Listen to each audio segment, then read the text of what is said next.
Well, I think it's very important because I think for guys like Joel and me, we're eventually going to be employers, and we're going to need apprenticeship. We're going to need somebody working for us. Like you said, we're going to be the 40 years old guy working, and if there's like no one to continue the work that you're doing, and if there's no one passionate, I think the trade is going to die by itself.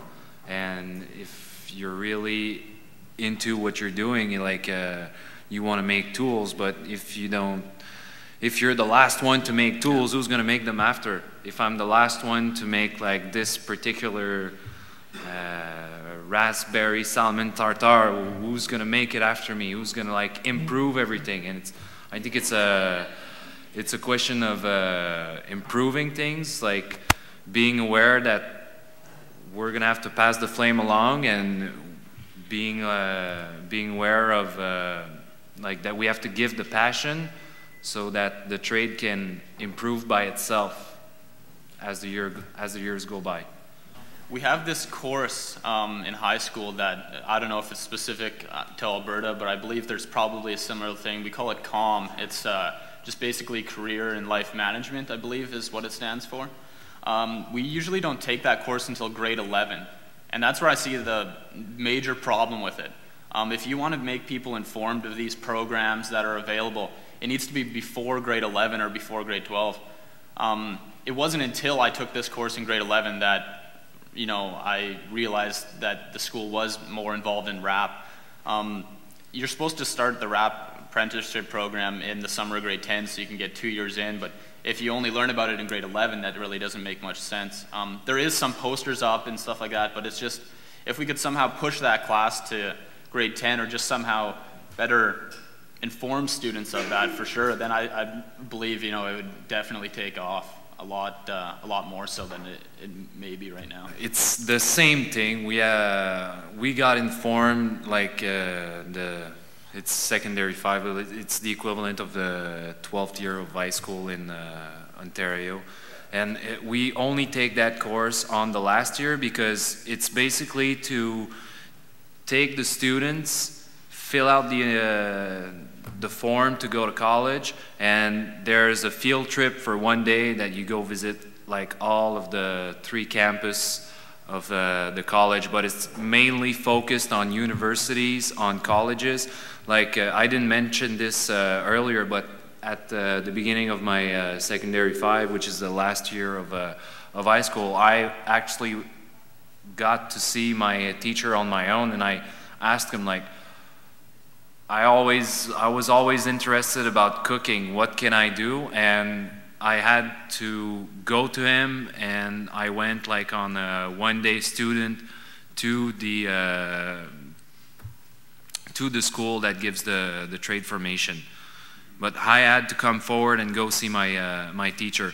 I think in Quebec it's mainly focused on college and universities, and I think that's a big problem because I remember the year after I took my specialized course, there's always supposed to be a specialized course every year. There wasn't the year after because there wasn't like 10 inscriptions, so they couldn't do the course.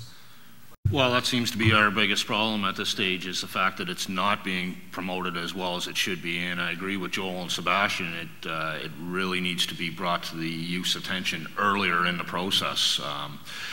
By the time the youth are exposed to this in grade 12 and come out into take your first year apprenticeship, then at that point in time, they come to us and they get their real world experience. Well, unfortunately at that time, sometimes it's a little late because the youth find that this maybe isn't the trade that they should be in. They're not cut out for this real world situation. And I think they certainly should be exposed to more earlier and more of a variety so that they can make better adaptation and choices as to what regards they're going to have for a career. You're mentioning some things regarding what's happening in the schools, and it kind of leads into your last comment, Mike. You're talking about what's happening in schools at present. The question to yourself was, did you take students as a contractor when you were actually, while they were in high school, as a co-op? opportunities? Were those available? Because you made some great points regarding youth involvement as far as the co-op programs that are allow students out now, even in grade 11, in grade 12, to start in co-op and actually get registered as apprentices in high school right now, are some of the things that are actually happening at present. So you made some points specifically. Had you taken a student when you were as a contractor? Yes, absolutely. We take several students out of the high school co-op programs. Our biggest problem with the high school co-op programs is we find that the work placement is not a long enough term for them. We usually receive them for maybe 2 weeks for a work term, and unfortunately they just really don't get exposed to what they should.